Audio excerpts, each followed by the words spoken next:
Hi everyone, Amber here, and I wanted to talk to you guys a little bit about your homework. I asked you previously to look up your birth charts online and gave you a helpful way to Google it. And hopefully some of you guys did. I had a few responses from friends saying that they did, or at least they were trying to, and I really hope that it was accurate. Like, you really never know. Again, some people would dispute. There's a lot of room for error in a field of study such as astrology because, I mean, like, it's all in your perception of things, and there are basic characteristics, but across the board, I mean, everybody's going to see everything how they want to see it, really. But anyway, so I want to tell you guys a little more about the birth chart and how it all plays in together and what it all kind of means. I'm going to keep this kind of short and sweet because my son is taking a nap and I want to go back downstairs where he's at in case he wakes up. The best thing about birth charts, and the reason that I love them so much, is just because if you can look at a person's entire chart, then it can really, really help you to understand that person and why they do the things that they do. It's really fun and interesting because in the same breath it kind of helps to prove astrology a little bit more for the skeptics because, like I said, you might be a Virgo and you're like, oh, well, I'm not like that. And once you get into your birth chart, then you can most often figure out the reason why you aren't like that because you may have something conflicting in there. The descriptions that they give you on there, they mainly just describe what, like here's your sun sign, here's our description of your sun sign, here's your rising sign, here's our description of your rising sign. Okay, so anyway, everyone knows, or a lot of people know what their sun sign is. It's what you're going to look up whenever you're doing like a generalized horoscope, which horoscopes really aren't my thing, so don't ask me about those.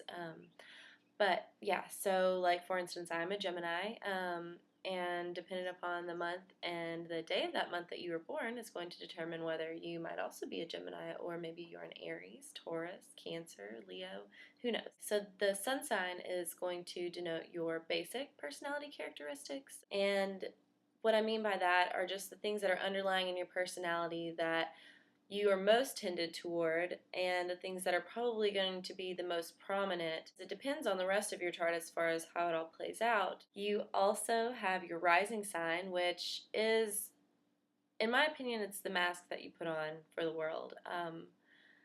I like the way that Linda Goodman describes it. She's one of my favorite astrologers and has some really great books if you guys are interested in looking her up. It's Linda Goodman, and two of my very, very favorite books by her are Relationship Signs and Sun Signs. And in Relationship Signs, she describes the rising sign as, like I said, the mask that you kind of put on for the world. It's how you carry yourself in public, how you want to present yourself to people.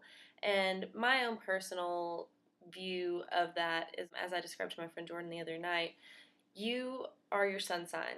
If your sun sign was sand and you put that sand in a sand sifter, then your rising sign would be the sifter. And the sand that falls through is going to be how you act. It's kind of like how you filter your sun sign through this other rising sign. For instance, I am a Gemini with Aquarius on the cusp of Capricorn rising, and so I am a Gemini with a lot of Aquarian and some Capricorn traits, and I will most often see that in whenever I'm conscious of how I'm presenting myself, which I am a lot as a Gemini, but even more so whenever I'm in a group of people. I might have a little bit more of an Aquarian quirk to my personality, and so, you have that, and those are your two kind of biggest. But then once you get a little bit deeper, you find your moon sign, which my friend Larry actually told me that a long time ago in ancient astrology, there was a civilization, I don't remember which now, who went by the moon sign. Where the moon was at the time of birth was the sign given to that person, and I can see that because as humans we are most often emotional creatures, and your moon denotes your emotional nature, and so yeah, like you will carry a lot of that really heavily, especially if you're one of those kind of hard on your sleeve, like open and honest type people, because then you're going to be most honest with your emotions. My moon sign is in Leo, and so the way that that kind of interacts with my chart is Gemini and Aquarius don't leave a lot of room for emotionality. Geminis are so changeable that it really takes a lot to get them emotional about things, and Aquarians are the universal humanitarian, and so they're more worried about other people and seeing things from a logical yet eccentric perspective, and most often emotions just don't find time, or they don't find time for their emotions, rather. And so the way that Leo affects me is that it gives me a sense of vanity, pride, and loyalty, which are three pretty emotional qualities, I think. And so, I mean, just it makes for really interesting, whenever I do get upset, and especially whenever, there's a situation that would arise that would make me emotional. I get a little overboard, not gonna lie. There is following your moon sign, your Mercury sign, and Mercury, as the planet of communication, is just how you communicate. It's really interesting because it's kind of how you talk to people, how you come across in conversations, and it's not it's not as big as the moon sign is. For instance, like, your moon sign is pretty much most of your emotional nature, and not a lot in your chart is going to overshadow that. But Mercury and the lesser planets, or the planets that are further away from the Earth when you're born, are going to have a little bit less impact, and so you may not immediately see these qualities within yourself. If you think of it on the whole, your entire chart, and how it all plays together, then you can begin to see the little inner workings. Your Venus is what I'm going to talk about next, and it is just how you love, plain and simple. How you show love to people, how you receive love, how you are in relationships, how you are in even friendship relationships, but how you show those people that you appreciate them. And next is your Mars. Mars is indicative of your sexual nature, as well as how you show your aggressive behavior. And it's going to, like I said, it's just going to tell you a little bit more about how you are in regards to sex, how you are in regards to love, but more of the physical side of love, and not necessarily the emotional side of love.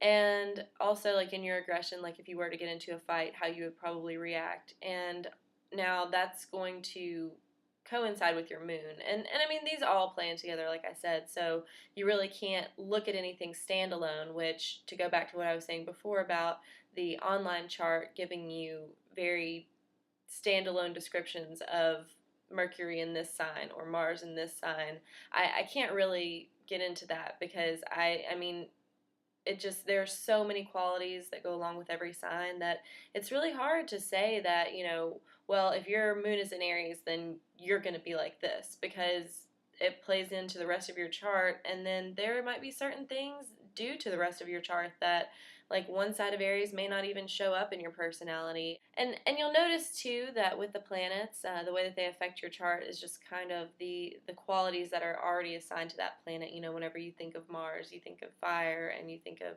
passion, and I mean, Aries, they're ruled by Mars, and so they are just fiery, passionate people usually. And as for the rest of the planets following Mars, I don't really get into those a lot, because the rate at which they move is very slow. And so pretty much everyone from our generation is going to have the same Pluto, which is Scorpio. And then within, a few years are the changes between Jupiter, Uranus, Neptune. And it's really not anything that I have found. It kind of glazes over your whole life, but as far as the individual, it's not extremely important. So maybe I'll do a video blog just on those planets, and that way we can get them out of the way, and I can learn a little bit more about them, because I have never really taken the time, because they're not very personal, which maybe I should.